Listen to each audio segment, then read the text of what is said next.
Boa noite a todos. Estamos retomando nosso estudo sobre saúde emocional. Hoje o título será Como Adoece Nossa Mente. Estamos continuando a nossa série. Estamos numa segunda série. Quem perdeu a primeira, né? Os elementos básicos, conceitos, sempre sobre o que a Bíblia nos diz a respeito de saúde emocional, mental. Trazem uma boa base e bagagem para o assunto de hoje. Então, alguns pontos sempre estamos conectando com os anteriores para enriquecer nossa compreensão a respeito desse assunto, tá bom? Creio que nossa série terá mais dois, três, não sei, ou talvez quatro capítulos, vai depender do calendário, das atividades, né? Final do ano se aproxima, mas Deus permitir, nós traremos algum capítulo extra que venha, né, surgir dos estudos para compartilharmos com todos vocês com muita alegria, tá bom? Então, nós vamos estudar hoje, sempre com a Bíblia, quais são os elementos que levam aqui nossa mente e nossas escolhas, né, nosso sofrimento, nossas dores, um conjunto de coisas, entender o mecanismo pelo qual nós começamos a adoecer. Perdemos o controle, né? Ou acabamos sofrendo, tendo raiva em excesso, ou sintomas comuns de quem passou por um problema mental, tá bom? Então vamos começar nosso estudo. A Maria José vai orar por nós. Oremos. Nosso Pai querido, queremos buscar a Tua presença mais uma vez ao estudar o Teu livro sagrado. Não podemos fazê-lo sem buscar a Tua direção. Por isso, pedimos ao Espírito Santo que nos faça compreender as verdades que agora vamos estudar. Por favor, de uma forma especial, abençoe o Diogo que nos trará a mensagem. Fica com cada um de nós que agora se une neste momento de oração e de estudo. É o que te pedimos em nome de Jesus. Amém. Amém. Obrigado. Muito bem. Nós De nada. colocamos aqui uma ilustração de um personagem muito conhecido por todos, né? Davi. Não vamos analisar o caso dele, a vida dele, já fizemos isso quando nós falamos sobre o perdão. Falaremos a respeito do perdão, mas não será um estudo de caso como nós fizemos com Pedro, né, no estudo anterior. Mas é apenas para ilustrar, né, que quando nossa mente sofre, nosso corpo inteiro sente, nosso espírito, né, nossa vontade de ir para a igreja, de procurar a Deus, enfim, todo o nosso ser sente o sofrimento, a consequência de um ato que outro possa ter causado ou que o nosso pecado, a nossa culpa também nos traz, tá bom? Então vamos começar com o texto bíblico a respeito desse episódio de Davi, que vai ser a base para nosso estudo de hoje.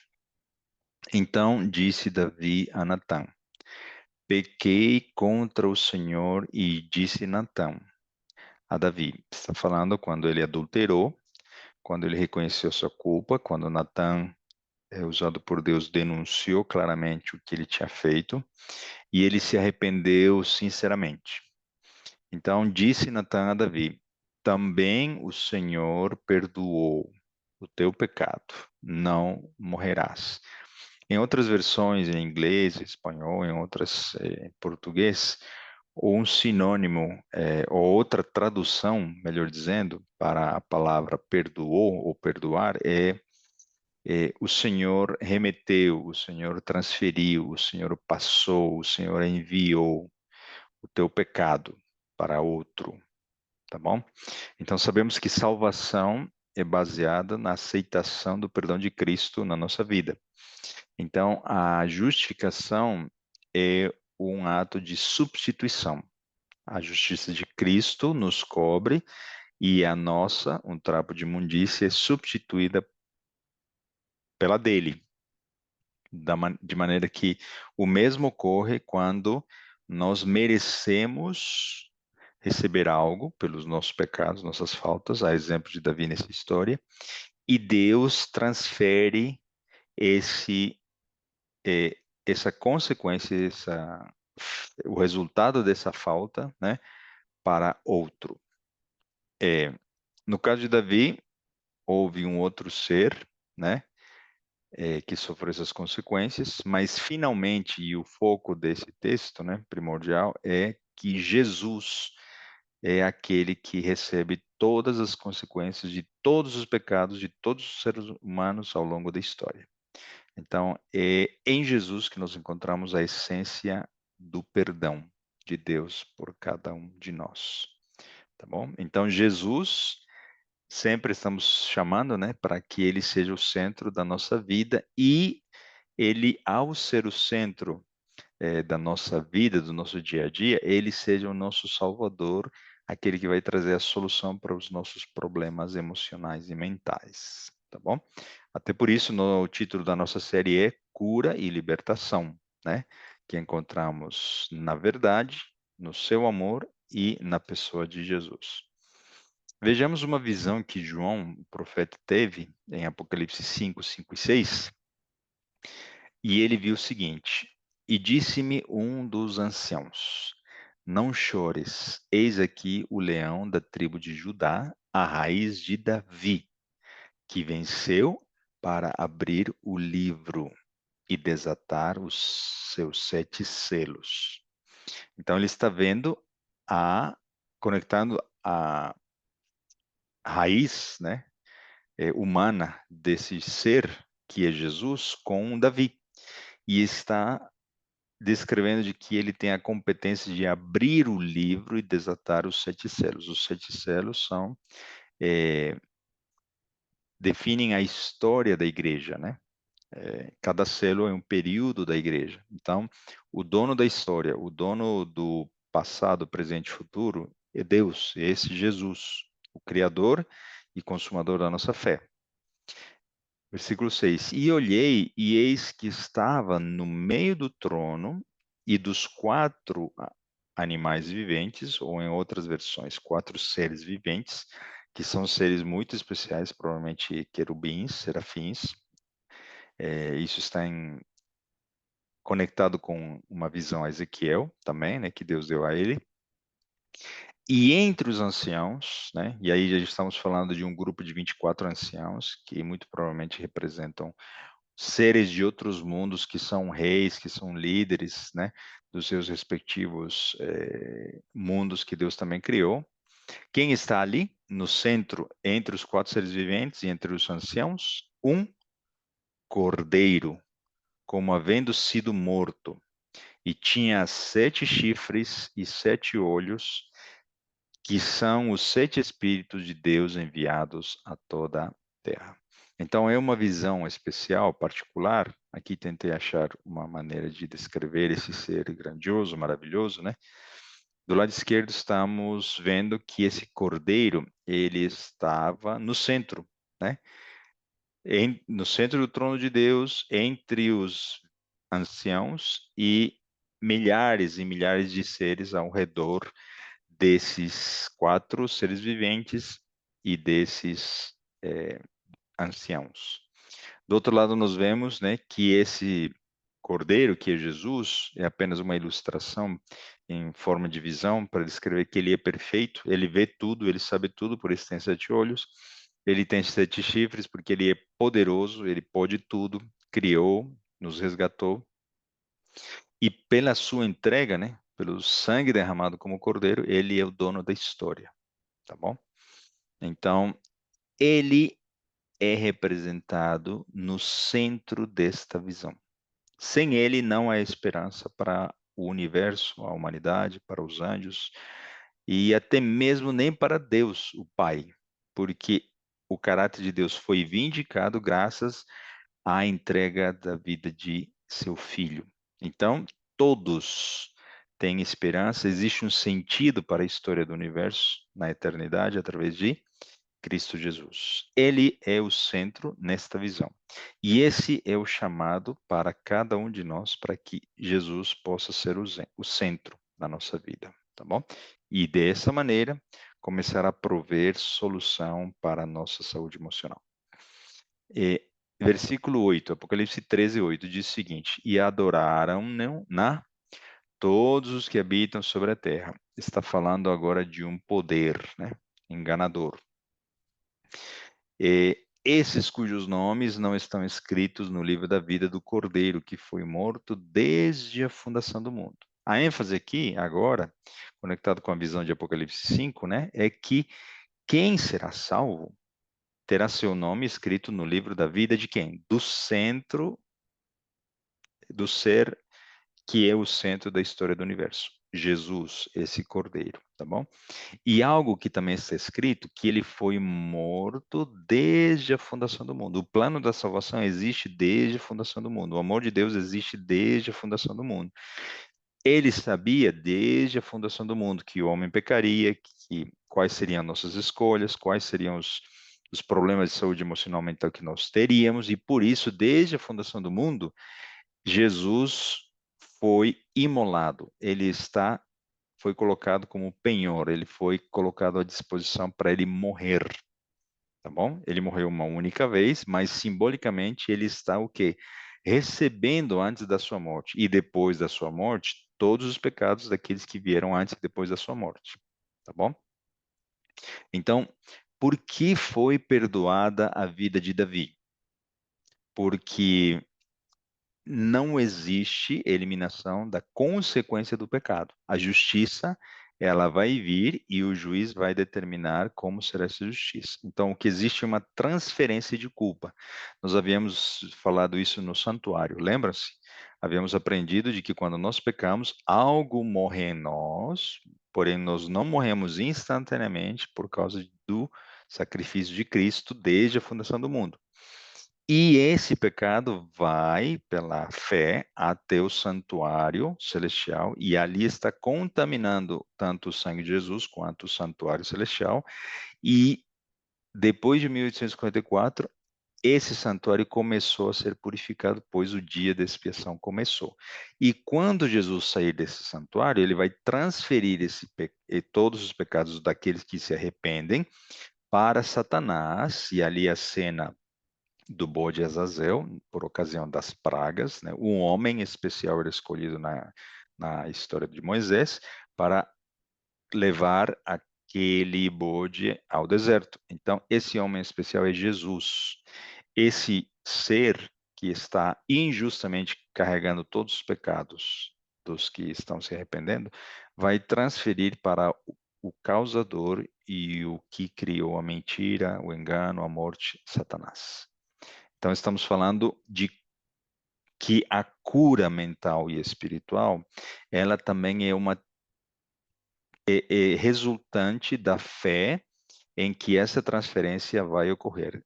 Jesus nos disse, né? Vinde a mim todos os que estáis carregados e sobrecarregados, que eu vos aliviarei. Então, ele está nos chamando e convidando para transferirmos nosso pecado, nossa culpa a Ele, pois Ele é o único que pode carregar, tá bom? Então, Jesus morreu no lugar de Davi, Jesus morreu no meu lugar. E por isso nós podemos, você também morreu no seu lugar, nós podemos ter esperança de vida eterna, uma vez concluído o plano da salvação, quando Jesus voltar.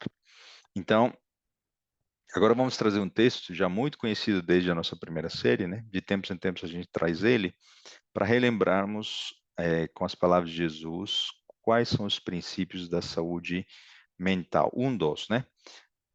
O que faz que nossa mente ela fique adoecida, contaminada, está escrito em Marcos 7, 15, 20 e 21. Nada há fora do homem que entrando nele o possa contaminar. Estamos falando do que entra na nossa mente.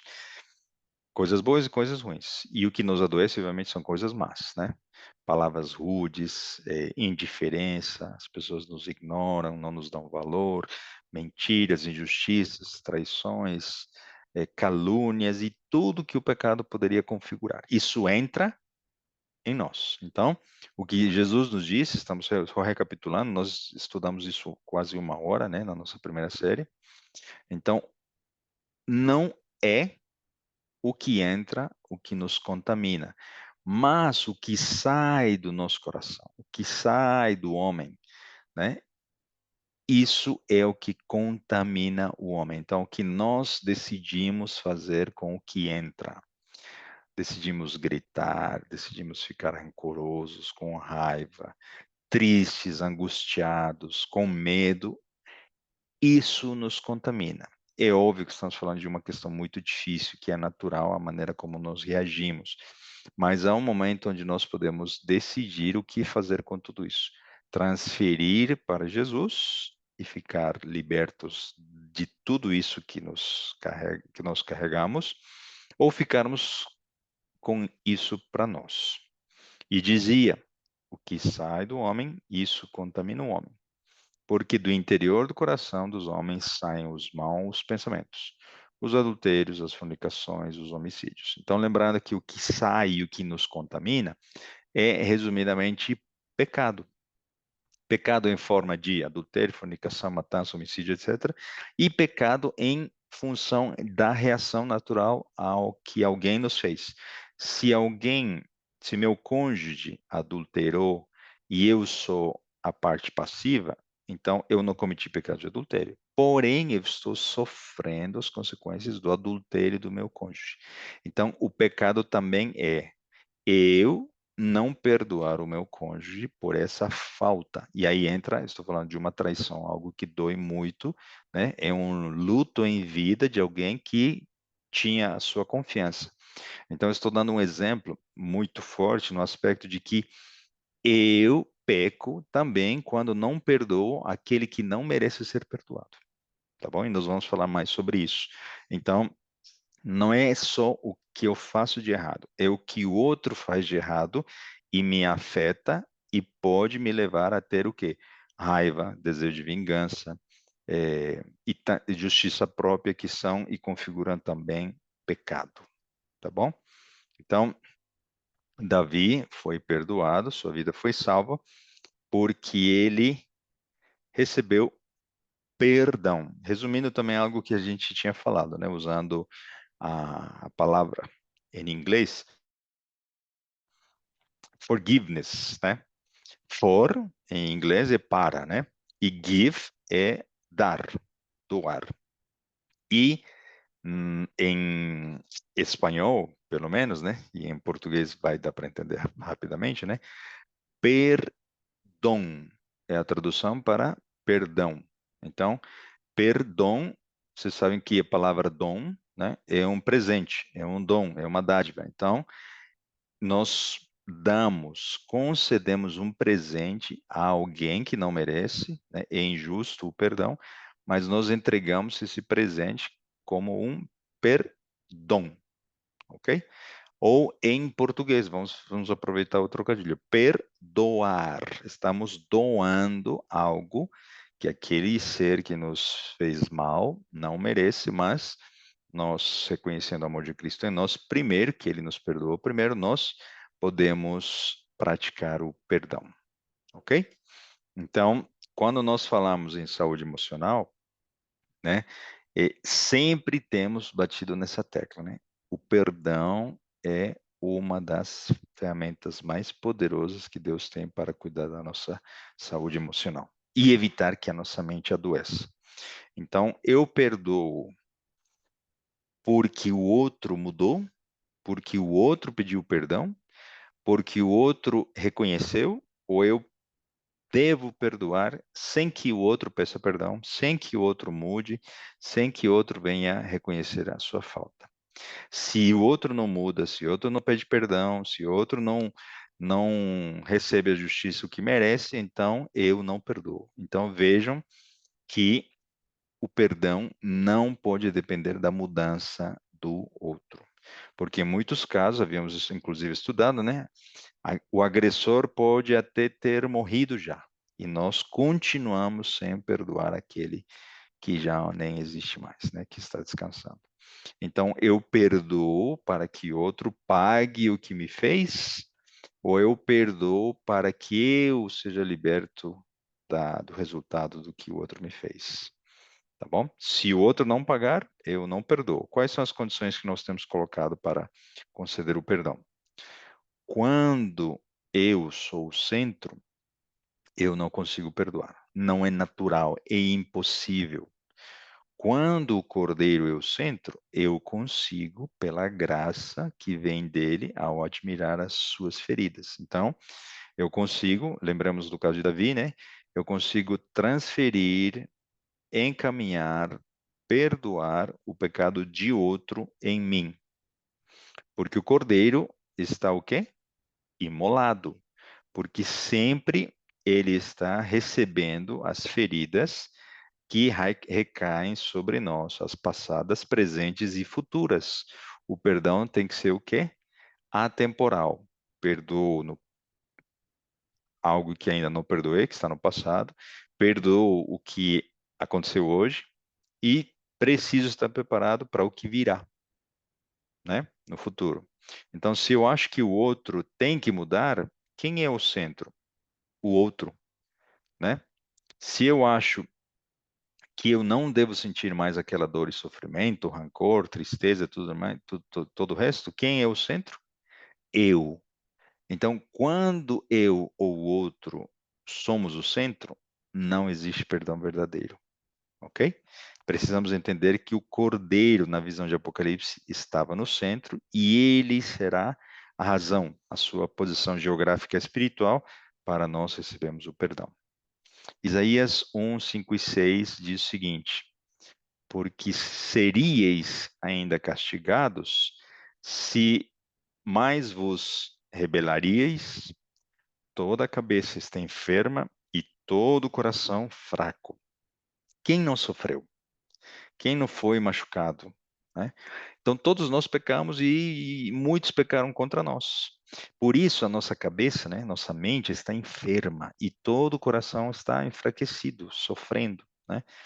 Desde a planta do pé até a cabeça, não há nele coisa sã. Está descrevendo o seu povo.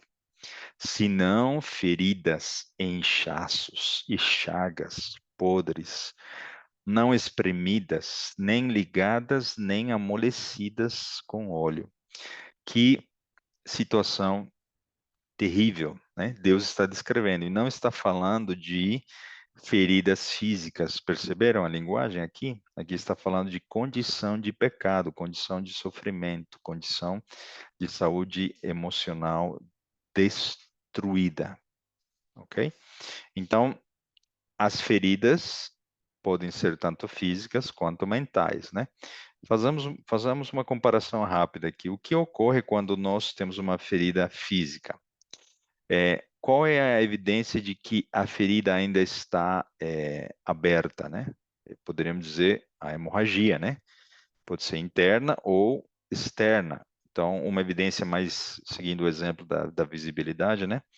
A ferida está ainda aberta quando existe sangramento, não é? Quando há fluindo, né? Devido à ruptura dos vasos, né? Então, um corpo, ele vai ter um processo natural de cura, e vocês conhecem bem, né? Cuidamos, colocamos curativo, os tecidos, né, as plaquetas vão lá e começam a trabalhar, há uma coagulação, e a ferida começa a ser curada, a ser processada. Isso demora, toma tempo, e graças a Deus que nosso corpo é assim, né? Então, qual é o risco nesse processo de cura? Existem dois riscos, né? Que o sangramento não seja evitado e que a infecção chegue ao processo de cura. E a infecção pode tornar a ferida ainda maior, né? E a cura não vai ocorrer. Então, parafraseando, se a gente usar as palavras de Jesus, né? Não é o sangramento o que contamina a nossa mente. O que contamina a nossa mente é o que nos infecta, é o que nós fazemos com esse sofrimento, com essa dor, tá bom? Então, quais são os contaminantes na nossa mente?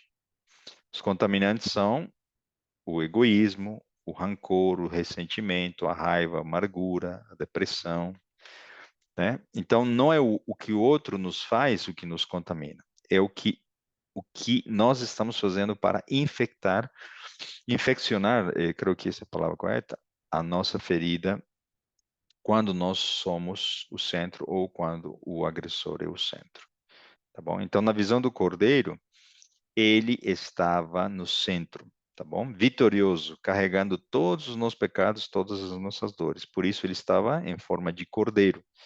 Então, quando nós entendemos isso, essa é a essência para podermos transferir racionalmente, nunca será sentimentalmente, né, a nossa carga a nosso querido Salvador. Então, a única resposta para nossas feridas é o perdão em Cristo Jesus. E Jesus utilizou essa solução. Ele foi ferido, foi machucado, e ele não esperou que os outros se arrependessem, que reconhecessem seus erros, que mudassem, que fossem destruídos. Ele disse, né? Pai, perdoa-lhes porque eles não sabem o que fazem. Vejamos o que diz Hebreus 12:15 neste caso. Tendo cuidado de que ninguém se prive da graça de Deus e de que nenhuma raiz de amargura brotando vos perturbe e por ela muitos se contaminem. Que interessante, né, Paulo, falando ao livro de Hebreus, que acabaram de ser descritos por Isaías como estando podres, né, da cabeça aos pés. Agora, o que está dizendo agora aqui, Paulo, no Novo Testamento? Que não deixemos que o que está infeccionado na nossa mente crie raiz, que não crie uma amargura, que a planta não brote de uma semente, né, que nos perturbe e que nos contamine mais ainda. Então, usando a ilustração, né, de uma semente que pode germinar e sair uma plantinha, né, é, que sementes nós temos colocado na nossa mente, no nosso coração? Qual a semente que está brotando nas nossas mentes? De que depende para que essa semente brote? São questões que nós precisamos responder para entendermos como nossa mente adoece, né? Então é um processo também, não é algo repentino, né? Quando nós, em pensamentos, cremos, fazemos escolha pelo que cremos, e já explicamos isso também, né? Como funciona, né? Para entendermos que a doença é uma plantinha venenosa, né? Que começa a crescer e cria raízes de mal e pensamentos maus na nossa mente. De quem é a responsabilidade para que a doença mental surja? É daquele que colocou a semente ou daquele que está fazendo ela germinar, daquele que está colocando água, está colocando adubo, está alimentando os maus pensamentos, continua, né, focado na ferida, no agressor ou na própria vítima. O que eu preciso fazer para que a ferida continue infectada? Olhar para ela o tempo todo, né? Pensar nela, pensar na dor, voltar novamente nela, matutar, olhar o passado, reviver a cena e assim por diante. Assim vai brotar uma raiz de uma plantinha que vai ter folhas de amargura, ódio, rancor, sofrimento. Se Jesus está no centro, será que nós conseguiríamos colocar água na ferida? Creio que não, porque ele seria o ferido. E ele, né, a fonte verdadeira de água, de vida, ele secaria a nossa fonte e nós não alimentaríamos essa plantinha de veneno. Um outro texto muito conhecido, mas agora usando para o viés do nosso estudo, né? Tiago 3:8 diz, né? Mas nenhum homem pode domar a língua. É um mal que não se pode refrear. Está cheia de peçonha, ou, né, uma outra tradução, de veneno mortal. Então, por que é impossível refrear a língua? A resposta está na própria Bíblia, né? De onde surgem os pensamentos para que a língua possa emitir palavras ou criar palavras? Mateus 2:34. Raça de víboras, como podeis vos dizer boas coisas sendo maus? Pois do que há em abundância no coração, disso fala a boca. Então, Se nossa mente está cheia de sofrimento, nossa boca sairá o quê? Sofrimento. Se nossa mente está cheia de raiva nos pensamentos, nossa língua vai proferir palavras rudes, né? De raiva. Então, é natural que é impossível, tendo alimentado pensamentos, que nós fiquemos em silêncio. Ou mais pensamentos, gerando mais pensamentos. E se nós não falamos, estamos nos envenenando mais ainda, porque às vezes é necessário até mesmo falar. Porém, não para as pessoas, não para ferir as pessoas, nem criar vingança, né? Talvez falar numa terapia, falar em oração para Deus, e porque falar e expressar também é bom, né? Nos traz equilíbrio. Então, do que está cheia a nossa mente, né? A palavra veneno e a palavra amargura, não sei se vocês sabiam, ela tem uma mesma raiz. Então, se eu estou no centro, a raiz vai crescer muito rapidamente e eu me enveneno. Se Jesus está no centro, nós vamos remeter, vamos perdoar, transferir essa carga ao Cordeiro. Então, ele é o motivo da nossa cura e trará liberdade para nossos pensamentos, que nos tornam escravos dos nossos próprios pensamentos. Aqui existe um trocadilho que nós usamos na primeira série, mas é bom trazê-lo de volta, tá bom? Então, quando nós temos uma palavra, escolhemos um sintoma muito comum de pessoas que têm sofrido mentalmente, emocionalmente, né? Nós sentimos o quê? Amargura. E a amargura só pode ser curada com amor. Porque amar cura.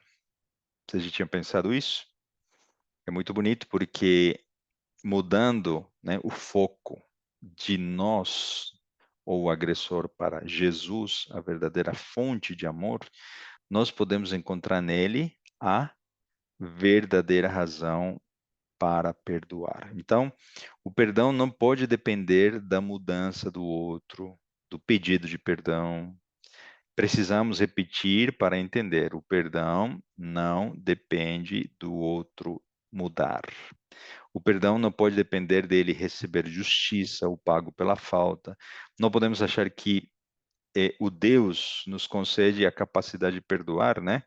Ao apagar nossa memória dos fatos. Deus não vai apagar da nossa memória o que aconteceu.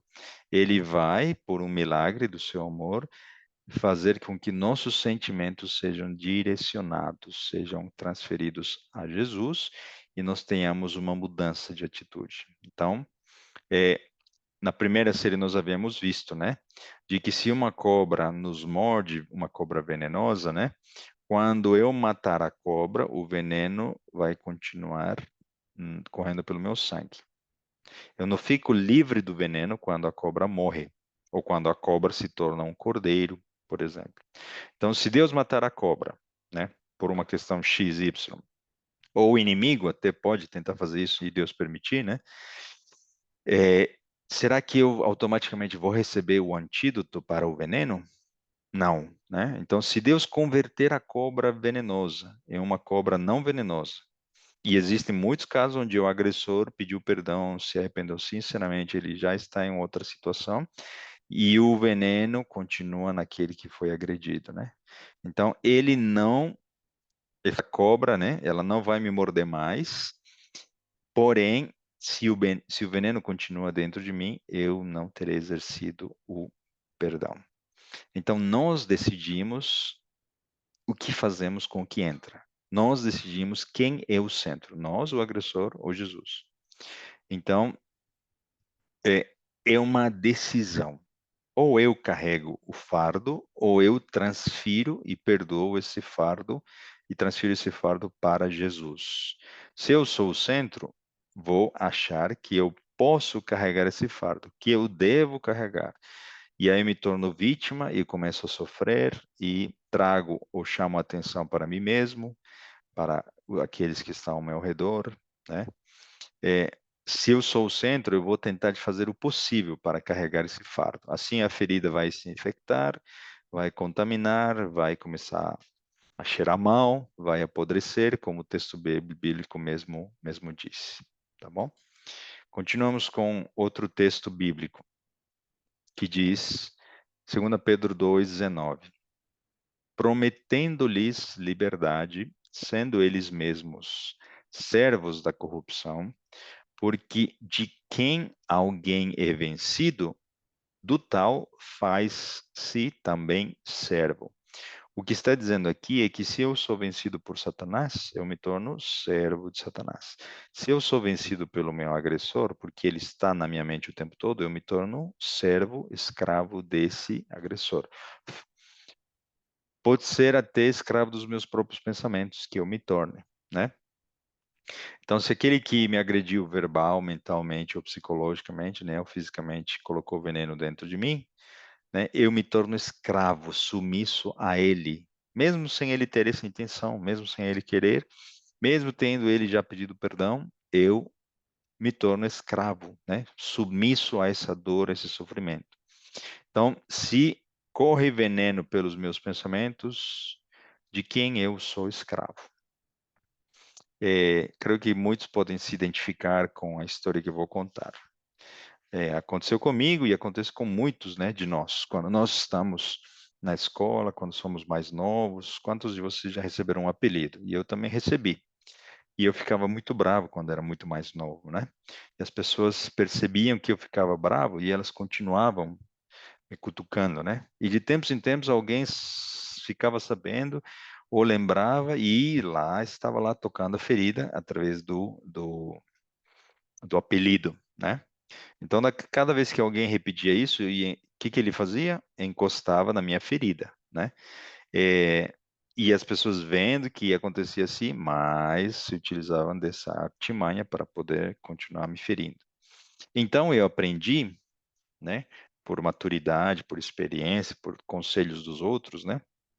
Numa situação muito mais simples, obviamente, mas para ilustrar o que a gente está querendo dizer, que trazendo para o que estamos falando aqui, né, que eu me tornava escravo daquele que cutucava a minha ferida, porque eu reagia como aquela pessoa queria que eu reagisse, com raiva, né, brigando, achando ruim, né?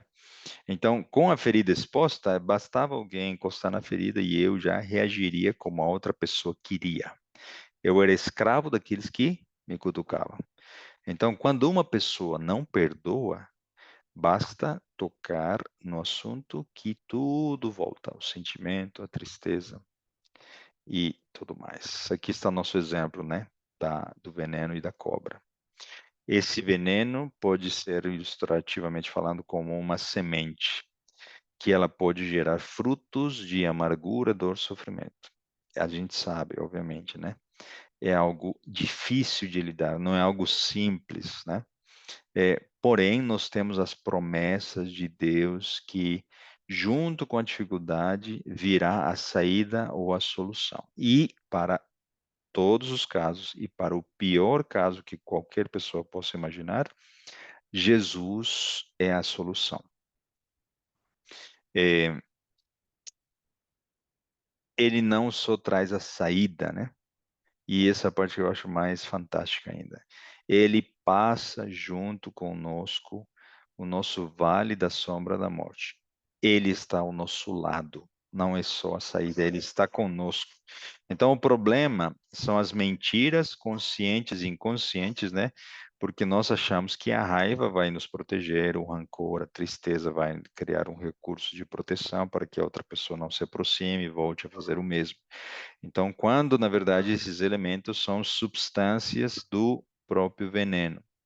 Então, o que nós estamos propondo na nossa série, no estudo de hoje, é racionalmente lidarmos com aquilo que nos faz sofrer para que possamos não só entender, mas sim aceitar a verdade, tá bom? E diante da verdade, nós sabemos que nós temos duas opções: ou aceitamos a verdade ou a rejeitamos.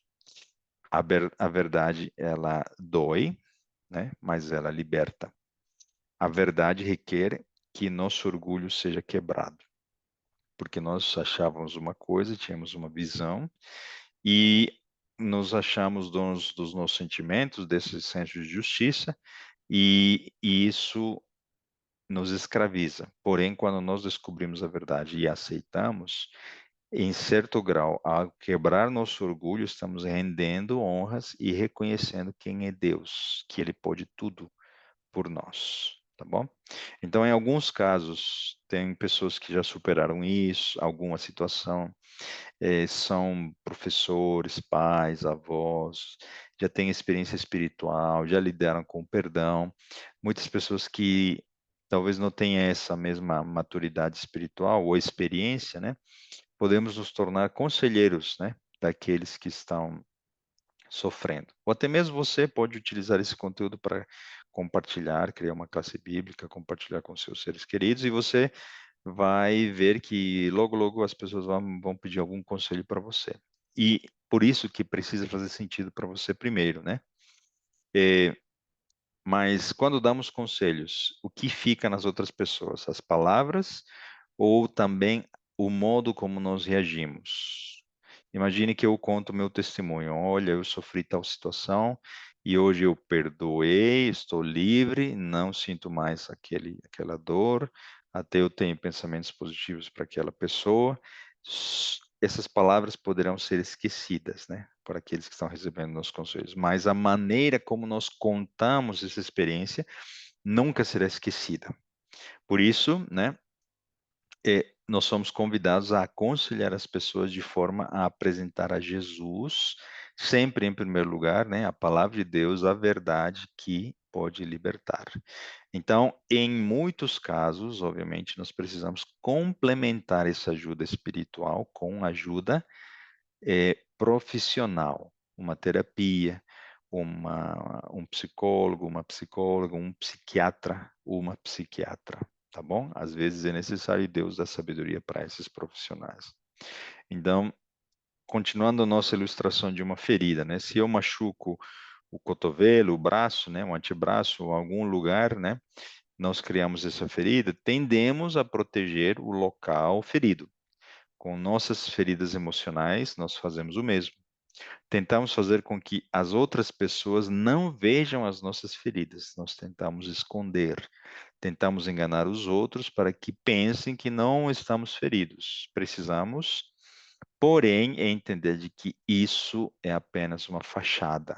Talvez seja até pior tratar dessa maneira, né?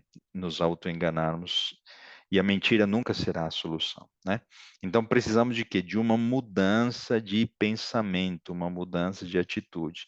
E nessa perspectiva, o arrependimento, como nós estávamos falando, né? Nós pecamos quando ofendemos alguém e pecamos ao sentir raiva por aqueles que nos ofendem também, mesmo não tendo errado, tá? Então, o arrependimento, ele é a solução conectada com o perdão, né? A palavra arrependimento, no grego e no hebraico, é interessante, significa mudança de pensamento. Então, essa deveria ser nossa maneira de entender.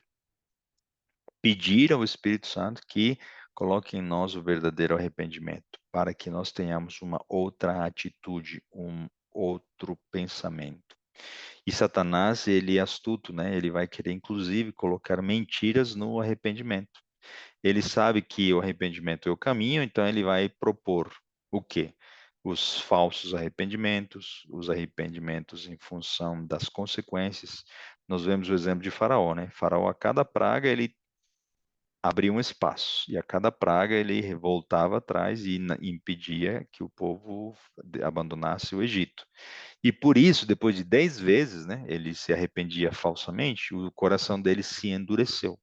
Então, muito cuidado para que nosso coração não se endureça. Quantas doenças físicas são provocadas por pensamentos e problemas emocionais, né? Então, todo arrependimento baseado nas consequências, castigo, perda de algo, inclusive perda de alguma bênção, né? É um arrependimento falso. Quem está no centro do arrependimento? Quando nós pensamos em perda de algo bom ou consequência de algo ruim. Quem está no centro? A pessoa, né? Se eu me arrependo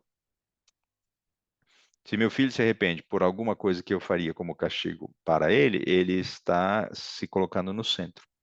Então, Satanás também pode colocar uma mentira, dizendo de que você precisa se perdoar, que existe o auto-perdão. Sendo que havíamos visto, não existe biblicamente uma pessoa única nos textos sagrados de que ela tenha se perdoado. O perdão vem de fora, vem de Deus, vem de Cristo. Mateus 5, 23 a 24. Estamos indo para o fim do nosso estudo. Portanto, se trouxeres a tua oferta ao altar, e aí te lembrares de que teu irmão tem alguma coisa contra ti, então nós vamos falar de uma visão mais completa do arrependimento, tá? Perceba bem as palavras de Cristo. Se nós formos para o templo, se nós formos para a igreja, se nós formos querer adorar a Deus, né? E então nos lembrarmos de que o nosso irmão, alguém fez algo contra nós, deixa ali diante do altar a tua oferta e vai reconciliar-te primeiro com teu irmão. E depois vem e apresenta a tua oferta. Ou seja, a nossa adoração é comprometida quando nós não perdoamos. Percebam, né? A perspectiva mais ampla do arrependimento. Jesus está dizendo: se te lembrares de que teu irmão tem alguma coisa contra ti. Jesus não está dizendo: se te lembrares de que tu tens alguma coisa contra teu irmão. Não, não está dizendo que. Está dizendo que se você se lembrar de que você tem algo contra ele, ou seja, está falando do que você está sentindo porque o outro fez algo em você, tá bom? Então, o arrependimento também envolve situação não de ida e sim de volta, né? Quando nossos irmãos têm algo contra nós e quando nós temos algo contra eles, nós somos chamados, nos dois casos, a buscarmos eles para buscarmos a reconciliação. Então, creio que é de conhecimento de todos, né? Quando eu faço algo errado, eu tenho que buscar o perdão, é, continuar com a confissão e buscar a reconciliação. Mas a visão que Jesus está nos dando é o quê? A compreensão mais ampla. Se o outro me fez mal, eu tenho que buscar esse outro para resolver o problema. Ficou mais difícil agora? Se eu sou ferido, de que eu tenho que me arrepender? Da infecção, do veneno, da escravidão, da semente que está brotando e virando uma plantinha. Então, o arrependimento é quando eu peço e quando alguém, perdão, é quando eu peco e quando alguém peca contra mim, tá bom?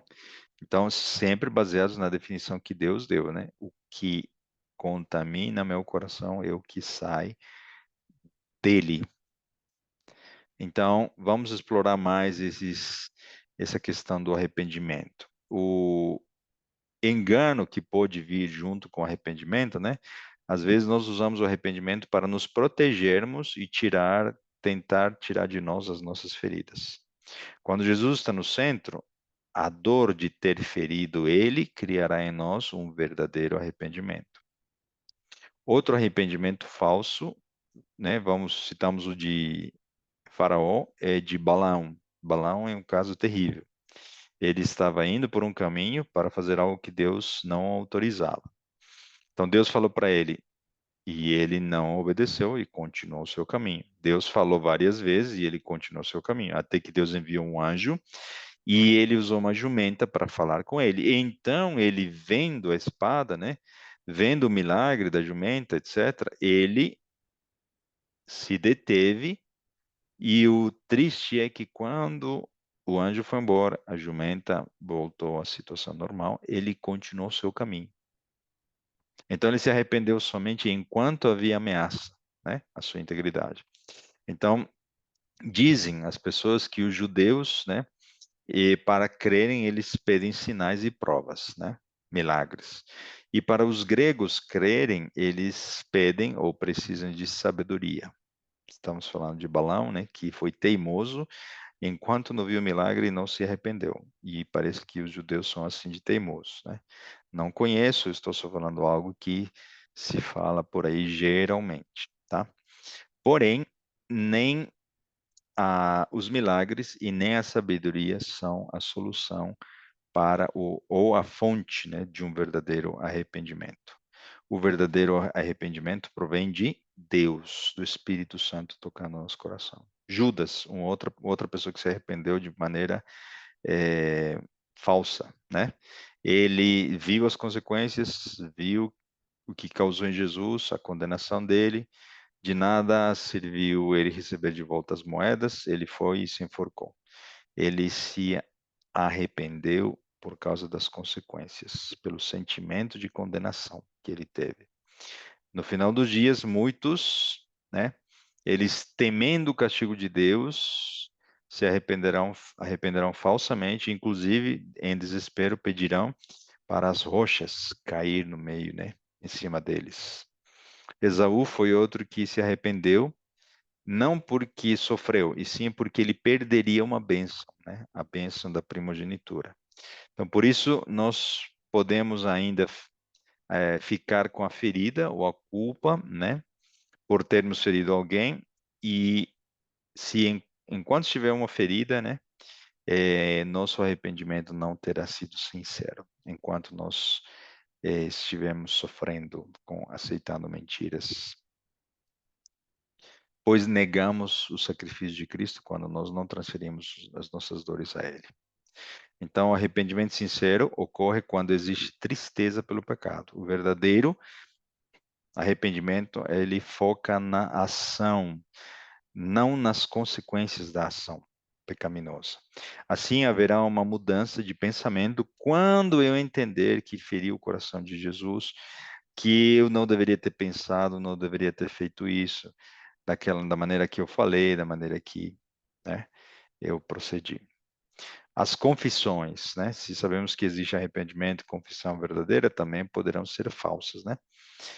Me perdoe, né? Eu fiz isso, isso, aquilo, mas foi porque as circunstâncias, aquilo estava ali, fulano estava ali, e eu, né? E aí começo a pedir e a confessar meu perdão, minha falta, mas estou descarregando parte da responsabilidade no contexto, né?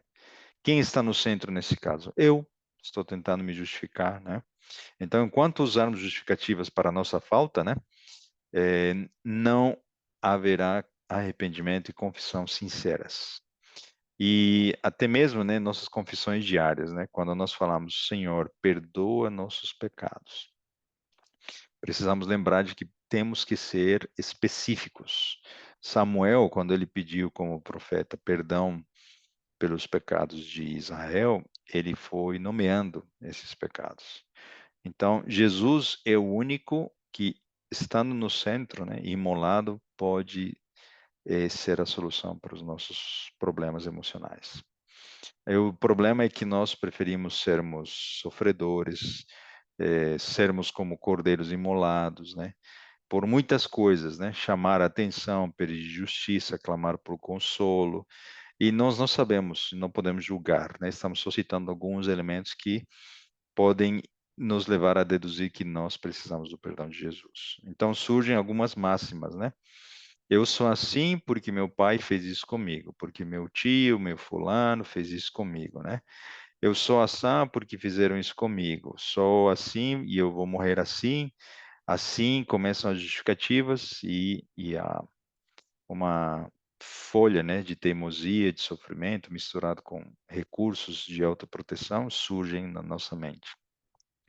Lembre-se, né, no Gênesis, o homem disse, né, foi a mulher que tu criaste.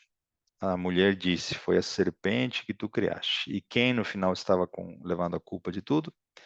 Deus. Vamos lembrar também das conversas que Jesus teve com Pedro, né? Pedro achando que estava duplicando e colocando mais um no número de vezes que a tradição judaica pedia para perdoar o próximo, né? 3 vezes, 3 vezes 2, 6 mais um. 7 vezes, Senhor, eu devo perdoar meu próximo. Jesus disse o quê? 70 vezes 7, 40, 490 vezes.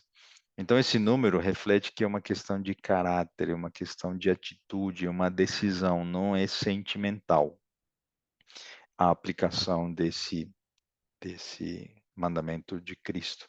E Cristo, Deus, foram capazes de perdoar o povo de Israel por 490 anos, como havíamos visto, né? Então, a nossa mente, estamos terminando aqui, vai adoecer por quê?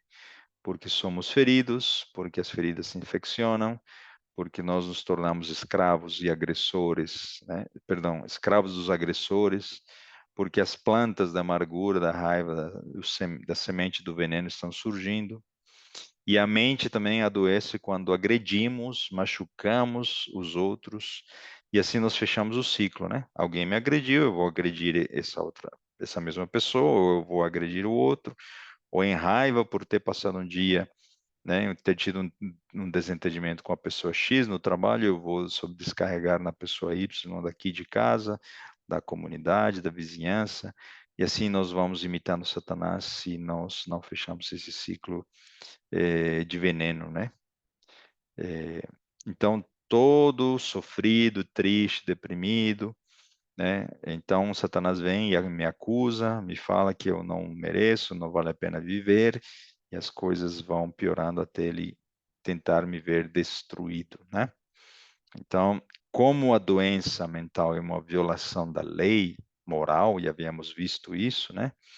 E a lei moral é uma lei do amor, porque o caráter de Deus é refletido na sua lei, então surge ali o veneno. Se nós não respondermos com amor, e o amor não é um sentimento, né?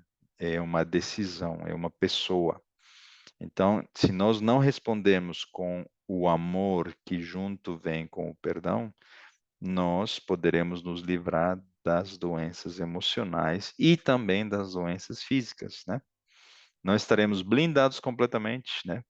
Mas Deus será gracioso e misericordioso conosco. Então, em alguns casos, né, a consciência da pessoa que está ferida, né, e foi ferida por outra pessoa, vai trazer algum recurso, vai elaborar algum resultado para tratar de prevenir que essa pessoa continue sendo ferida, né? E esses recursos, essa estruturação de pensamentos, né? Isso leva tempo e isso traz distúrbios diversos, né? Por isso devemos ir até a causa, achar qual é a lei que foi transgredida pelo outro ou por mim, né? Se estou com desejo de matar, é porque alguém me feriu, né? Se eu estou querendo caluniar, será que é por vingança? E assim por diante. Estou trazendo exemplos muito simples de entendermos, mas nas situações do dia a dia, existe sim alguma a causa que pode ser investigada à luz da palavra de Deus, né? Então precisamos achar a verdade, e a verdade cura. O resultado vai desaparecer, tá bom? Então, ele pode nos trazer cura. E hoje, a ciência está comprovando o que a Bíblia já diz há milênios atrás, sobre o perdão que nós já estudamos em outros estudos, né? Primeiro, a ciência já confirma isso, o que a Bíblia fala. São 3 passos, 3 verdades sobre o perdão. O perdão é um processo. Segundo, o sentimento negativo causado pela ferida, né? Ele vai desaparecer. A memória não vai eliminar, né, o fato, o episódio, porém o sentimento negativo vai desaparecer. E um terceiro, e também essencial, é que vai surgir uma resposta favorável e positiva em favor do agressor. Vai desaparecer o sentimento de ódio, de vingança, e vai surgir um pensamento de eu desejo que ele também seja feliz, eu desejo melhor para ele, eu não desejo mal para aquela pessoa. Quando se completa esses 3 passos, é a prova de que o perdão ocorreu. Se não ocorrerem esses 3 passos, o perdão não foi concedido. Então, quem perdoa acha restauração nesses 3 níveis, tá bom? Então, a ciência já comprova isso, só que a Bíblia nos propõe para que nós aceitemos essas verdades pela fé. A ciência não vai colocar a Jesus no centro, obviamente, né? Porém, nós podemos colocar a Jesus no centro e a verdade será mais completa. Gostaria de terminar aqui com uma ilustração que achei muito interessante. O rei da França, o rei Luís XII, ele conta-se que ele elaborou uma lista com os nomes dos seus inimigos. E depois de fazer a lista, ele colocou uma cruz preta ao lado de cada nome.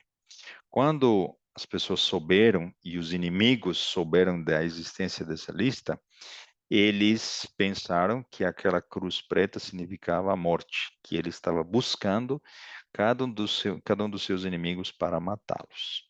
Então, essas pessoas começaram a criar defesas, artimanhas, né, tramas, ou simplesmente fugiam da presença do rei e do reino. Porém, esse rei mandava chamar essas pessoas, entregando um salvo-conduto para que elas pudessem estar diante dele para ter uma conversa. Então, ao falar com eles, o rei disse: Eu coloquei uma cruz ao lado do seu nome para que eu pudesse me lembrar da cruz de Cristo. Quando Cristo disse: Pai, perdoa-lhes porque eles não sabem o que fazem. Então ele ia perdoando cada um dos seus inimigos. Enquanto os inimigos temiam pela morte, ao olhar para a cruz, né, o rei estava perdoando usando a lembrança que a cruz trazia para ele. Como nós estamos olhando para a cruz? Será que nós gostaríamos de morrer de tanto sofrimento que nós temos, passamos? Gostaríamos de desistir? Gostaríamos de acabar com tudo? Estamos revoltados, tristes, rancorosos? Ou estamos olhando para a cruz de maneira que encontramos nela a esperança, perdão, amor? Será que nós poderíamos também fazer uma lista com o nome das pessoas, os nossos inimigos, aqueles que nos causaram mal, e colocar uma cruz ao lado do nome de cada uma dessas pessoas? E ao olhar para a cruz, poderíamos nos lembrar e dizer: Eu te perdoo porque Jesus me perdoou e Jesus pode também te perdoar. E assim todo sentimento será eliminado, será esmiuçado diante da presença do nosso querido Salvador. Precisamos sair por aí também para pedir perdão para aqueles que nos feriram. Existem dois tipos de perdão, né? Aquele que diz, me perdoe porque eu fiz isso, isso, isso em você. Ou aquele que diz, me perdoe porque eu estou sentindo raiva, rancor, tristeza e tudo isso, isso, isso, aquilo por você, por aquilo que você me fez.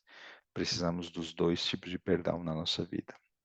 O pedido que Deus nos faz é entregarmos a Ele a nossa vontade. Ele não pede nada mais do que isso.